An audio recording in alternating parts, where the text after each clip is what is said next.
dying. Nasa last stage siya ng kanyang prostate cancer.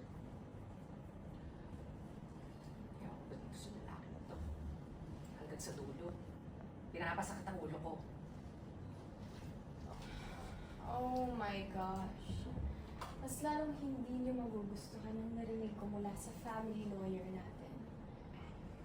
He told me na pinalagay ni Lolo Otto sa last will and testament niya na kay Sosiana mapupunta ang bahay na to at karamihan sa shares ng company natin. At karamihan ng shares sa company natin. What? Pigilan mo ako! Paagahin kong buhay nitong lalaking to. Hanggang sa last will and testament?